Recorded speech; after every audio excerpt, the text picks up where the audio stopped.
Hello aspirants, welcome to शून्य PCS.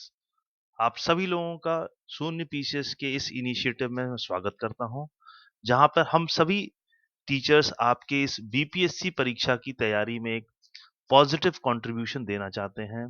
शून्य PCS परिवार का आप सभी लोगों के सभी एस्पिरेंट जो इस वर्ष बीपीएससी की परीक्षा के लिए तैयारी कर रहे हैं, उनके लिए जो है हमारा छोटा-सा योगदान है, छोटा-सा कह सकते हैं कंट्रीब्यूशन है कि सो दैट आप इस वर्ष जो है इस परीक्षा को बहुत ही आसानी से जो है इसको क्लियर करें।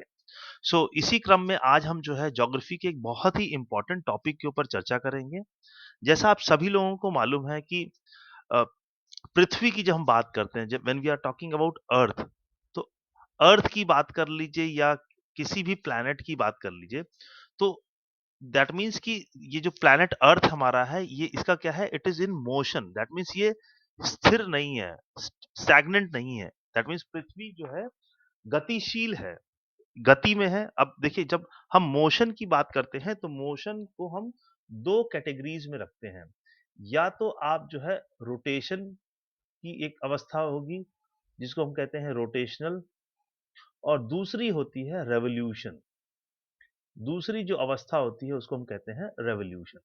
अब देखिए, रोटेशन और रेवोल्यूशन में सबसे बड़ा अंतर क्या है कि देखिए यहाँ पर क्या है, रोटेशन की हम जब बात कर रहे हैं, रोटेशन में देखिए पृथ्वी क्या है, अपनी धुरी पर नाचती है। दैट मीन्स ये देखिए, ये क्या है, ये जो साइन है ये क्या है कि पृथ्वी अपनी ही धुरी पर। दैट मीन्स जैसे कि आपने बचपन में देखा होगा कि जब आप लट्टू चलाते हैं, तो लट्टू क्या होता है, उसके नीचे एक पिन होती है, उस पिन के सहारे, इस पिन के सहारे ये लट्टू क्या करता है, गोल गोल घूमता है।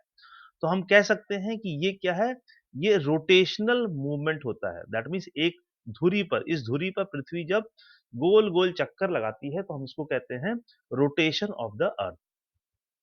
अब दूसरा जो कह सकते हैं मोशन है, जिसको हम रेवोल्यूशन कहते हैं। तो रेवोल्यूशन देखिए क्या होता है, किसी की जो है, दैट मीन्स सेंटर में कोई बॉडी होगा, उसके चारों ओर चक्कर लगाना।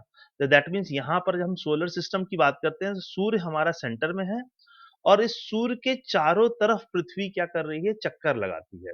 तो ये जो मूवमेंट है, या कह सकते हैं अर्थ का जो ये मूवमेंट है अराउंड द सन, इस मूवमेंट को हम क्या कहते हैं, रेवोल्यूशन कहते हैं।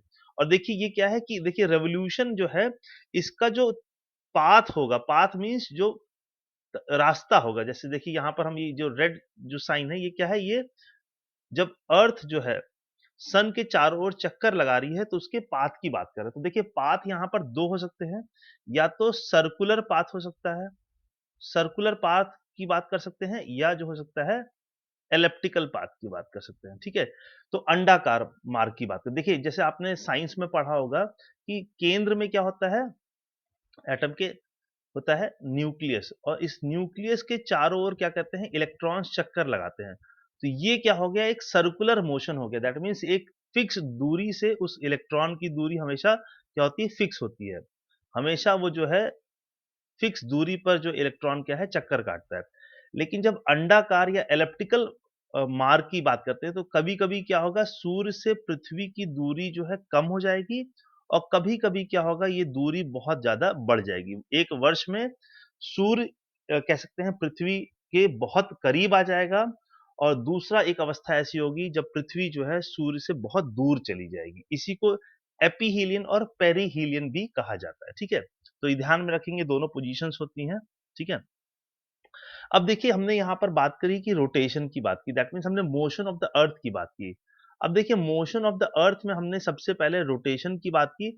अब देखिए यहाँ पर एक एस्पिरेंट के तौर पर, एक विद्यार्थी के तौर पर आपको ये जो जानकारी है, इससे आने वाला प्रश्न प्रिडिक्ट करना है कि भाई इस पर्टिकुलर टॉपिक के ऊपर, या ये जो हम पढ़ रहे हैं इसके ऊपर किस तरह के सवाल पूछे जा सकते हैं। तो देखिए जब रोटेशन की बात करते हैं, हमने आपसे क्या कहा था कि ये देखिए पृथ्वी के सेंटर से हम क्या कर रहे हैं, इमेजिनरी पाथ डिक्लाइड कर रहे हैं या डिसाइड कर रहे हैं, कि हम ऐसा आभासी कह सकते हैं, आभास कर रहे हैं कि पृथ्वी के केंद्र से एक जो है इस तरह का हमने जो है लाइन ड्रॉ की है, और हम कहते हैं कि इस लाइन के चारों ओर, या कह सकते हैं जैसे लट्टू एक पिन के सहारे चारों ओर नाचता है, ठीक उसी प्रकार अब इस धुरी पर क्या है, पृथ्वी चारों ओर जो है रोटेट करती है। तो ये ऊपर वाला पोर्शन कहलाता है नॉर्थ एरिया, और नीचे वाला क्या कहलाएगा, साउथ का। तो ये हो जाएगा नॉर्थ पोल और ये हो जाएगा हमारा साउथ पोल, ठीक है। और इस imaginary that means north pole और साउथ पोल को कनेक्ट करने वाली इमेजिनरी लाइन को हम क्या कहते हैं, एक्सिस कहते हैं। इसी को हम कहेंगे एक्सिस लाइन, ठीक है, इसको ध्यान में रखना है। तो बेसिकली ये जो इमेजिनरी लाइन है या जो एक्सिस है, वो लाइन कहाँ से पास कर रही है, नॉर्थ पोल से साउथ पोल को कनेक्ट कर रही है, हमें ध्यान रखना है, ठीक है। और इस इमेजिनरी लाइन को हम एक्सिस लाइन कहते हैं, और इसी एक्सिस पे, इसी धुरी पर पृथ्वी क्या कर रही है, रोटेट कर रही है। तो earth spin around its axis just as a top spin around its spindle. जैसे मैंने आपसे क्या कहा कि जिस प्रकार बचपन में हमने लट्टू से खेल खेला था, बचपन में आप सभी बच्चों ने, हमें लगता है कि कहीं ना कहीं जो है लट्टू जरूर नचाया होगा। तो लट्टू हमेशा देखिए क्या होता है, एक पिन के सहारे जो है मूव करता है, ठीक है। तो ठीक उसी प्रकार से अर्थ भी जो है अपने एक्सिस के सहारे जो है चारों ओर मूव करती है, और इसी इसी मोशन को हम क्या कहते हैं, अर्थ की रोटेशनल मूवमेंट कहते हैं, ठीक है। अब देखिए यहाँ पर सूर्य भी है, यहाँ पर सूर्य भी है यहाँ पर। अब देखिए जब अर्थ रोटेट कर रही है, तो सूर्य के सामने जो अर्थ का हिस्सा आएगा, दैट मीन्स देखिए ये पोर्शन जो सन के सामने आएगा, जो सन के रेज को एक्सपोज करेगा, वो क्या करेगा, वो दिन एक्सपीरियंस करेगा, यहाँ पर दिन हो जाएगी। और जो इस सन से अवे होगा, दैट मीन्स वो कैसे पृथ्वी का वो हिस्सा जो अर्थ को फेस नहीं करेगा, उसको हम क्या कहेंगे, वहां पर रात होगी। और क्योंकि कांस्टेंट मोशन में है अर्थ, तो ये क्या होगी, पोजीशन बदलती रहेगी, अलग अलग पार्ट जो है अर्थ का जो है इस मोशन की वजह से क्या है, सन के सामने आता रहेगा और वहां पर दिन होता जाएगा। और इसी तरह कुछ पार्ट जो है का कुछ ऐसा हिस्सा जो सूर्य से दूर जाता रहेगा, वहां पर क्या होगा, वहां पर अंधेरा आता जाएगा और वहां पर हम कहेंगे नाइट एक्सपीरियंस हो रहा है। अब देखिए यहाँ पर इसी पॉइंट को या इस पर्टिकुलर इसको हम क्या कहते हैं, ज्योग्राफी में इसको हम कहते हैं सर्कल ऑफ लुमिनेंस। लुमिनेंस का मतलब क्या हुआ, जैसे आप लोग ने देखा होगा कि मान लीजिए एक बहुत बड़े स्टेडियम में अगर आप जाइए, एक स्टेडियम में आप एंटर करिए, और स्टेडियम में जब आप एंटर करेंगे तो आप अपने हाथ में क्या है, एक टॉर्च लेके जाइए। तो टॉर्च लेकर जाने से क्या होगा कि देखिए जहां तक उस टॉर्च की रोशनी जाएगी, वहां तक आपको जो है एरिया दिखेगा, लेकिन एक समय के बाद या एक दूरी के बाद आप देखिएगा कि आपका जो टॉर्च है उसकी रोशनी वहां नहीं जा रही, तो वहां पर क्या होगा, अंधेरा होगा। तो वहां पर क्या होगा, अंधेरा होगा। ठीक इसी प्रकार से, क्योंकि पृथ्वी जो है अपनी एक्सिस से झुकी हुई है, ठीक है, क्योंकि ये देखिए ये हमने क्या बताया, ये लाइन ऑफ एक्सिस है, और यहाँ पर क्या है, ये जो इक्वेटर है, इस इक्वेटर से क्या है, देखिए यहाँ पर झुकाव आपको देखने को मिलेगा, ठीक है। अब झुकाव होने के कारण जो है, यहाँ पर आप कहेंगे कि पूरा जो लाइन ऑफ लुमिनेंस है, वो एक्सिस को फॉलो नहीं करता है, ठीक है। और एक्सिस को फॉलो नहीं करने के कारण देखिए यहाँ पर क्या होगा कि उत्तरी, यहाँ पर जो है देखिए जो अर्थ का पोर्शन सन के सामने आएगा, जैसे यहाँ पर हम सन बना लें, तो जो भी अर्थ का पार्ट सन को एक्सपोज करेगा, वो क्या करेगा, वो दिन, वहां पर दिन होगा। और ठीक उसी समय, ठीक उसके पीछे वाला हिस्सा जहां पर सूर्य का प्रकाश नहीं पहुंचेगा, हम वहां पर क्या कहेंगे कि वहां पर रात है। और इस दिन और रात को डिवाइड करने वाली लाइन को ही हम क्या कहते हैं, सर्कल ऑफ इल्यूमिनेंस कहते हैं, ठीक है। तो यहाँ पर जो पृथ्वी का हिस्सा सूर्य को फेस करता है, वहां पर दिन होता है, और पृथ्वी का वो हिस्सा जहां पर सूर्य का प्रकाश नहीं पहुंच पाता है, क्यों, क्योंकि अर्थ क्या है, सर्कुलर बॉडी है, ये क्या है, कर्व है। तो कर्व होने के कारण जो है देखिए यहाँ पर क्या है, सूर्य का प्रकाश यहाँ से गुजर जाएगा, इस पूरे एरिया में तो यहाँ पर आएगा, लेकिन कर्व होने के कारण जो है यहाँ से प्रकाश क्या होगा, आगे बढ़ जाएगा, ऐसे आगे निकल जाएगा।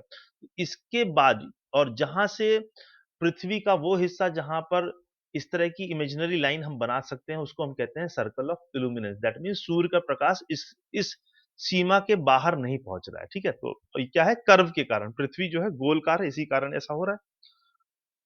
तो इसको हम क्या कहते हैं, सर्कल ऑफ इल्यूमिनेंस कहते हैं, ठीक है। अब यहाँ पर हम क्या कह रहे हैं कि देखिए जो पृथ्वी है, अपनी एक्सिस पे क्या है, वो 24 घंटे में जो है एक रोटेशन को पूरा करती है। दैट मीन्स एक रोटेशन वो कितने, उसमें लगने वाला समय कितना है, पृथ्वी को रोटेशन को कंप्लीट करने में कितना टाइम लगता है, 24 आवर्स लगता है। और इसी समय अवधि को हम क्या कहते हैं, अर्थ डे भी कहते हैं। तो 24 घंटे में पृथ्वी क्या करती है, एक कंप्लीट चक्कर अपनी धुरी पर लगा देती है, और इसी कारण से हम इसको क्या कहते हैं, अर्थ डे कहते हैं। इसी समय सीमा को, इसी अवधि को हम क्या कहते हैं, अर्थ डे कहते हैं। इसको समझिएगा सभी विद्यार्थी। अब देखिए, चूंकि अर्थ क्या है, हमेशा गतिमान है, दैट मीन्स हमेशा मोशन में है। तो पृथ्वी एक समय में दोनों मोशन कर रही है। जो अर्थ है, एक ही समय में रोटेशन भी कर रही है और ठीक उसी समय क्या है, उसके अंदर वो जो है रिवोल्यूशन भी कर रही है। ठीक है, इस बात को भी ध्यान में रखेंगे सभी विद्यार्थी। ऐसा नहीं है कि जब रोटेशन करेगी तो रिवोल्यूशन नहीं करेगी, दोनों मोशन पैरेलली एक समय में हो रहे हैं। ठीक है, अब मैंने आपसे क्या कहा था कि जो पृथ्वी है अपनी एक्सिस से झुकी हुई है। अब देखिए ये क्या है, यहां पर ये इसका एक्सिस है, ये एक्सिस वाली लाइन है। अब इस एक्सिस से जो पृथ्वी टिल्ट है, हल्की सी झुकी हुई है। अब कई बार जो है इस झुकाव का जो मेजरमेंट है वो आपसे पूछ लिया जाता है। ये जो है ऑर्बिटल लाइन कहलाती है। ठीक है, तो अगर आपसे पूछा जा रहा है कि पृथ्वी अपने ऑर्बिटल लाइन से कितनी झुकी हुई है, तो आंसर हो जाएगा 66.5 डिग्री। ठीक है, लेकिन अपनी एक्सिस की लाइन से, अगर ये हम इमेजिनरी एक्सिस की बात करें, इस एक्सेस वाली लाइन से कितनी झुकी हुई है, तो वहां पर आंसर हो जाएगा 23.5। तो ये हमेशा ध्यान में रखिएगा, आपसे प्रश्न क्या पूछा जा रहा है उसके हिसाब से आंसर होगा। कई बार क्या हमें जो बारीक चीजें हैं वो क्लियर नहीं होती। जैसे ऑर्बिटल प्लेन पूछा जा रहा है कि पृथ्वी अपनी ऑर्बिटल प्लेन से कितनी झुकी हुई है। ऑप्शन ए होगा 23.5 डिग्री, ऑप्शन बी होगा 66.5 डिग्री, ऑप्शन सी होगा 90 डिग्री, इसी तरह ऑप्शन डी हो सकता है 180 डिग्री हो, और ऑप्शन 5 हो मोर देन 1। तो वहां पर जिस भी विद्यार्थी को ऑर्बिटल प्लेन नहीं मालूम है, तो संभावना है कि वो 23.5 डिग्री का जो ऑप्शन है उसको टिक करके चला जाएगा। तो यहाँ पर ऑर्बिटल कहने का मतलब क्या है कि ये जो लाइन है, ये जो इक्वेटर को कोइंसाइड करने वाली लाइन है, ठीक है, और इससे और जो एक्सिस है इसके बीच के एंगल को हम क्या कहते हैं, झुकाव कहते हैं ऑर्बिटल प्लेन से, और ये कितना है 66.5 है। अब आपसे मान लीजिए पूछे कि जो एक्सिस लाइन है उस एक्सिस से कितनी टिल्ट है, दैट मींस अगर हम इमेजिन करें तो हम क्या करेंगे, यहां से इस एक्सिस लाइन को पास करेंगे, लेकिन हमें मालूम है कि पृथ्वी जो है अपनी इस एक्सिस लाइन से एक्चुअली क्या है, हल्की सी झुकी हुई है। तो इस इमेजिनरी एक्सिस लाइन से कितनी झुकी हुई है, तो यहां पर आंसर हो जाएगा आपका 23.5 डिग्री। ठीक है, तो ये जो कंफ्यूजन है वो हमेशा दूर रखिएगा, इसको इस बारीकी को समझिएगा। ठीक है, अब इसकी बात बात होती है कि भाई जब पृथ्वी जो है जब रोटेशन करती है, तो इस रोटेशन का इफेक्ट क्या है? कहने का मतलब क्या है कि रोटेशन ऑफ द अर्थ से पृथ्वी के ऊपर क्या प्रभाव पड़ रहा है? तो देखिए सबसे बड़ा प्रभाव जो हो रहा है वो क्या है? दिन और रात। ये जो डे और नाइट है वो क्यों हो रहा है? Because of the rotation of the earth. मैंने आपसे पहले ही कहा था कि पृथ्वी जैसे ये है आपकी, ये मान लीजिए अर्थ है, और ये मान लीजिए क्या है, सूर्य है।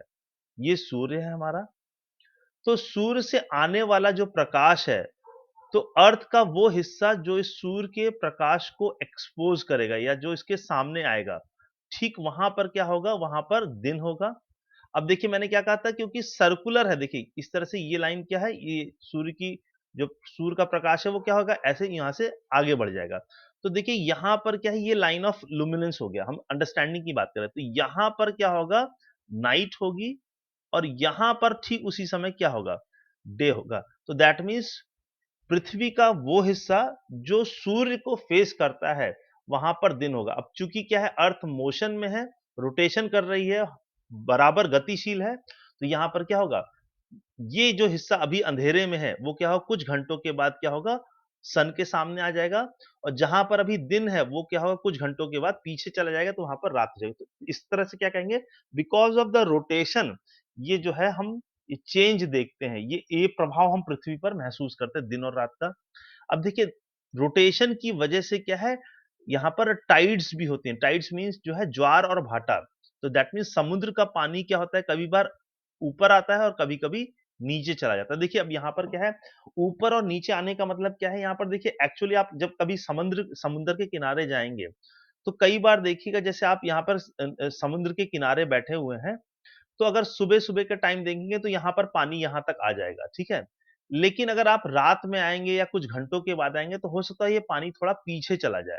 तो अभी तक जैसे मान लीजिए अभी पानी यहाँ पे था, यहाँ तक पूरा पानी था, और कुछ घंटों के बाद पानी क्या हो जाएगा, पीछे चला जाएगा। तो ये जो शोर लाइन है, इस शोर लाइन से पानी का आगे आना या पीछे जाना, इसी को हम कहते हैं उतार और चढ़ाव। ऐसा, ठीक है। और ये क्यों हो रहा है? क्योंकि अर्थ जो है रोटेट कर रही है, तो अर्थ के रोटेशन की वजह से ज्वार और भाटा भी आता है, ठीक है। और चूंकि अर्थ जो है रोटेट कर रही है, तो इसी कारण जो है यहाँ पर जो है ओशनिक और एयर करंट्स भी जो है पैदा हो रही है। दैट मीन्स पानी जो है ये भी गतिशील हो रहा है, क्योंकि अर्थ रोटेट कर रही है और अर्थ के सरफेस पे ही ये पानी है, तो इसके अंदर भी मोशन आ रहा है। और ठीक इसी प्रकार हम जानते हैं पृथ्वी के ऊपर क्या है, वायु भी है, और वायु के अंदर भी मोशन क्यों है? क्योंकि अर्थ जो है रोटेट कर रही है। तो यहाँ पर क्या है, ये जो अर्थ का रोटेशन है इसकी वजह से पानी में डिफ्लेक्शन और एयर करंट में डिफ्लेक्शन भी आपको देखने को मिलता है, ठीक है। अब दूसरे मोशन की बात कर लें। अब जैसे हमने एक चीज तो हम रोटेशन को समझ गए, साथ में साथ पैरेलली क्या है, जो पृथ्वी है वो रेवोल्यूशन भी कर रही है। अब रेवोल्यूशन किसका कर रही है? सूर्य को। तो सूर्य को हमने यहाँ पर देखिए क्या केंद्र में रखा है, और ये जिस तरीके से ये जो है, देखिए ये क्या है, इसको कहते हैं अंडाकार मार्ग। ये एलिप्टिकल ऑर्बिट कहलाता है। ऑर्बिट मतलब क्या? कक्षा। पृथ्वी जिस कक्षा में सूर्य के चारों ओर चक्कर लगाती है वो कैसा है? अंडाकार है। तो देखिए एक होता है सर्कुलर मोशन। सर्कुलर मोशन की खासियत क्या होती है कि जो सेंटर होगा वहां से जो है हमेशा जो है, जो डॉट्स होंगे अलग अलग सर्कल के सरकम, ये जो पॉइंट्स होंगे वो क्या होंगे? इक्वी डिस्टेंस होंगे। दैट मीन्स मान लीजिए ये पॉइंट ए है, ये पॉइंट बी है, पॉइंट सी है, पॉइंट ये डी है।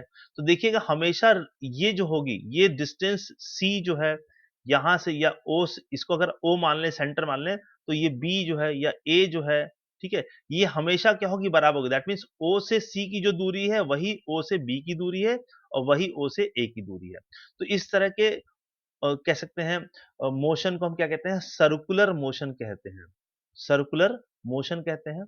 लेकिन जब हम यहाँ पर सूर्य को केंद्र में रखते हैं, तो सूर्य को जब हम केंद्र में रखते हैं तो सूर्य के चारों ओर जो उसके ग्रह हैं, आठों ग्रह, वो क्या कर रहे हैं? एलिप्टिकल ऑर्बिट में, दैट मीन्स इस अंडाकार मार्ग में जो है वो क्या कर रहे हैं? परिक्रमा कर रहे हैं, इसके चक्कर लगा रहे हैं। तो इसमें पृथ्वी भी है। तो ये जो ऑर्बिट है, दैट मीन्स ये जो कक्षा है, दैट मीन्स मान लीजिए क्या है, मरकरी की कक्षा है, ये वीनस की है, ये अर्थ की है। तो यहाँ पर मान लीजिए अर्थ जो है इसी कक्षा में क्या करेगा? सूर्य के चारों ओर परिक्रमा करेगा। तो इसको कहते हैं, इस मार्ग को कहते हैं orbit.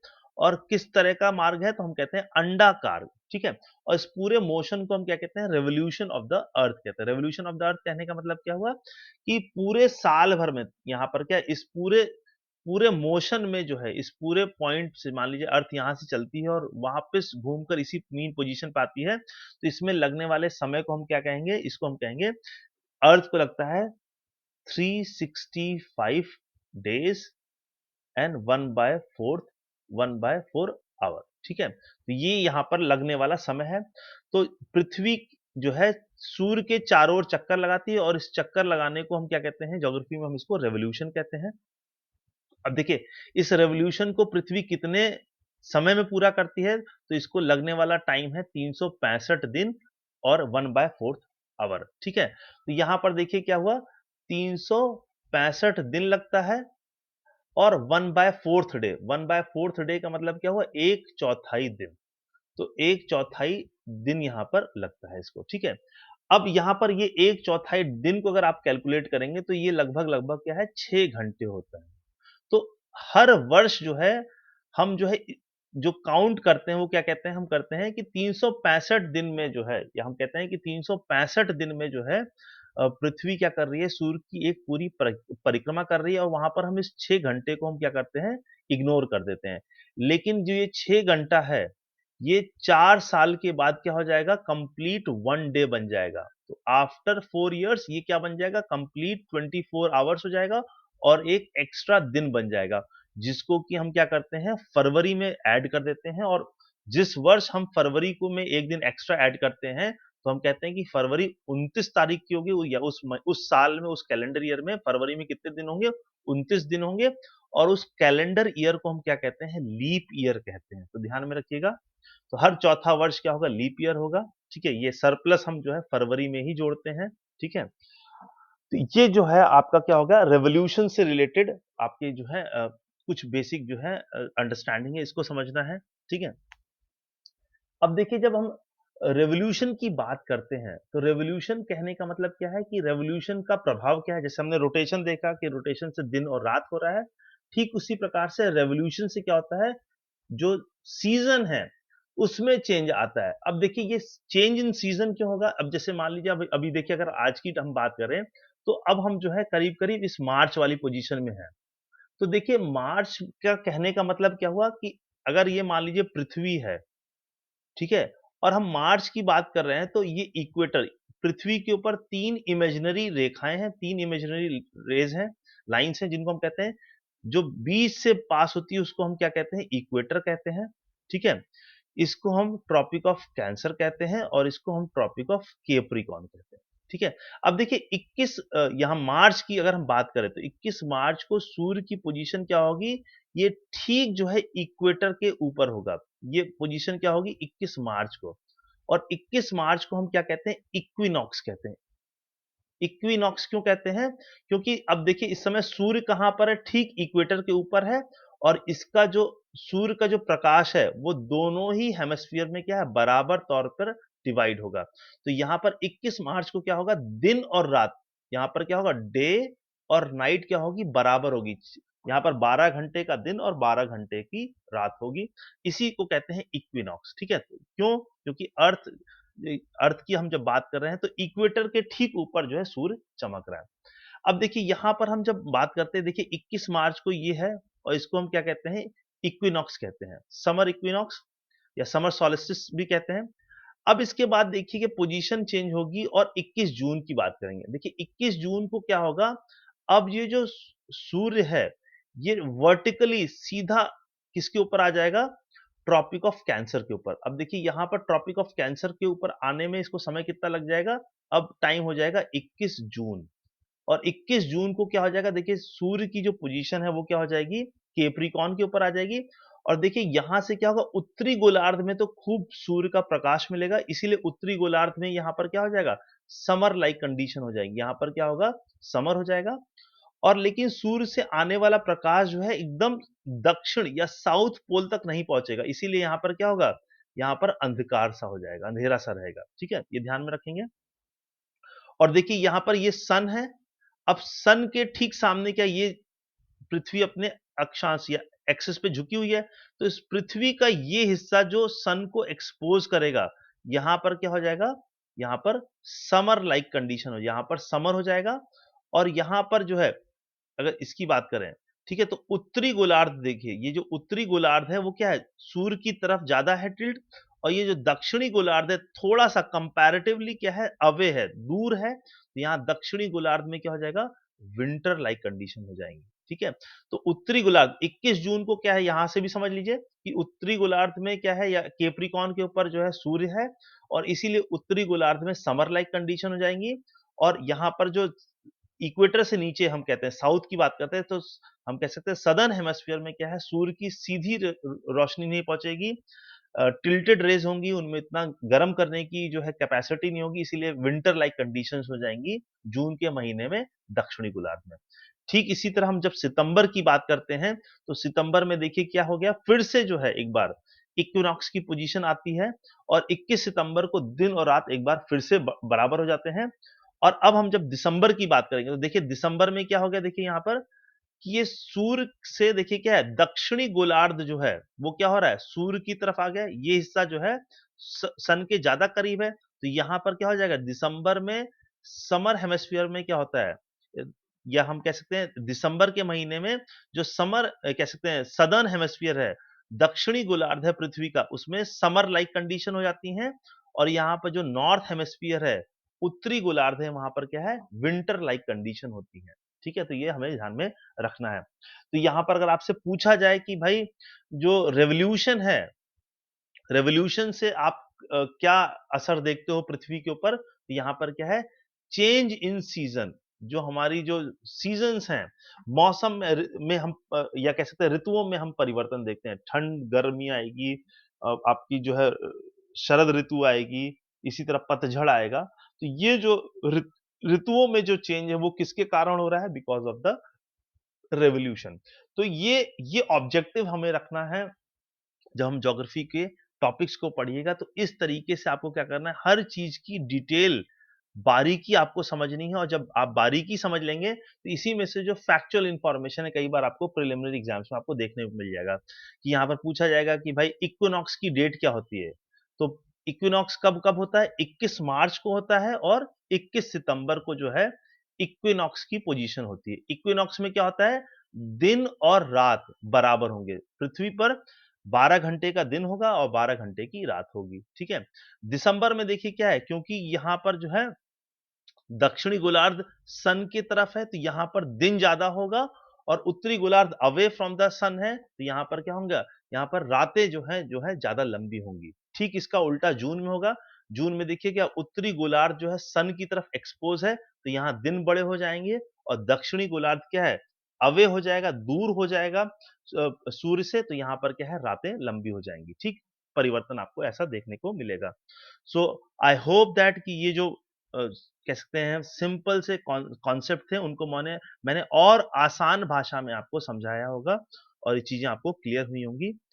Thank you students, thank you so much.